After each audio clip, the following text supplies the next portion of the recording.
Hello again, everyone. This is Louis Setti speaking as the Blue Ridge Reporter on the morning of December 2, 2011, a Friday, a beautiful sunny morning here in South Central Virginia. And the news that just became available was about the latest unemployment numbers. And you can get that news just about anywhere, so the purpose of this report is not simply to be redundant, but to develop 4 points that are not generally available in the mainstream media about the unemployment numbers, and we'll see that in graphic terms comparing 2 reports that came across my computer this morning. One is how to read the unemployment numbers, and the critical issue is the definition of unemployment and how that term is counted by the Bureau of Labor Statistics. The next is the quality of jobs. The numbers don't tell you the quality of the jobs, just the number of jobs. Then there's also the third point, the assumptions made.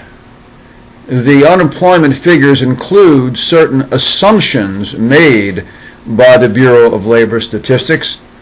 And fourthly, the potential for political manipulation of these numbers regardless of which party is in office. So let's begin with how to read the numbers, and I'll move through this quickly. Those folks who are no longer looking for jobs, who gave up, simply tried, failed, got tired of looking, they gave up. They are not included in the unemployment numbers. And that's even mentioned today, that in the Associated Press report that appears on the Washington Times online news report. So it's important to determine how many people just gave up and therefore are excluded from the category of people looking for work and who can't find work, and any mainstream media report that you see then should be analyzed for how many people out of work are simply not counted as being out of work. The next factor is the quality of the jobs, and according to the Associated Press report, and that's a mainstream news report. It will appear in many newspapers, maybe the hometown newspaper where you live.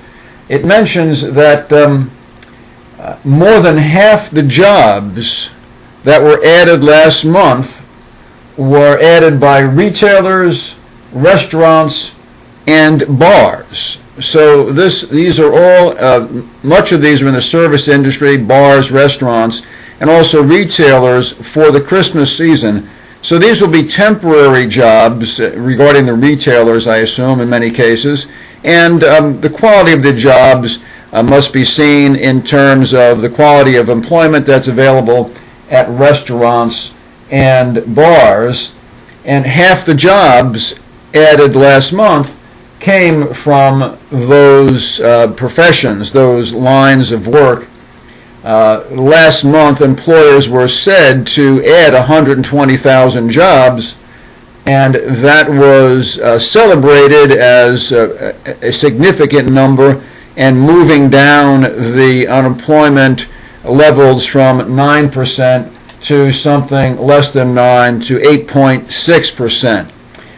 The next factor we need to look at would be the assumptions made by the Bureau of Labor Statistics in putting together the unemployment numbers. And the basic assumption is something the Bureau calls the birth-death model, which assumes that when businesses die and people are then out of work, those people will find new work in new businesses, but because there's a lag in collecting the data by the Bureau, those new jobs won't show up in the current Bureau numbers at any given moment. So an assumption is made that those jobs were in fact created, but that assumption cannot be proven or disproven to sometimes a certain number of months later. And then the job figures for that previous time period, which might get the headlines then, are revised down, and that revision story appears deep in the newspaper and will not appear generally on your TV newscasts. A gentleman named Chuck Butler from Everbank writes something called the Daily Pfennig. It's a daily quick read surveying of the currency markets. It has a lot of information in it. He spoke about in October of this year, the Bureau of Labor Statistics said there were 80,000 jobs created. But he also explained that in that time frame, the Bureau added 102,000 jobs from the birth-death model assumption. If those were excluded, then the 80,000 jobs that were said to be created would in fact have not been created, and that number would have been negative instead of positive. There is a certain rationale to the birth-death model that makes sense. I'm not a statistician and can't be here to, expected rather, to resolve the validity of the birth-death program.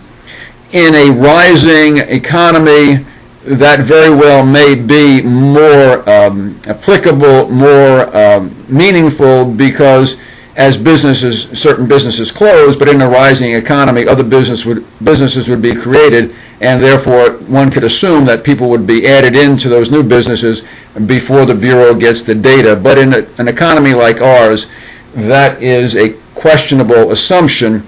Again, where will you see in the mainstream media this reference to the birth-death model? The Associated Press story I told you about did not mention any reference to the birth-death model. So all these statistics then are subject to political manipulation by whatever administration is in office at the time, because the Bureau of Labor Statistics, of course, is part of the federal government.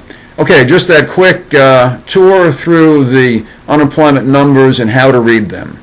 This is Lou Assetti, the Blue Ridge Reporter.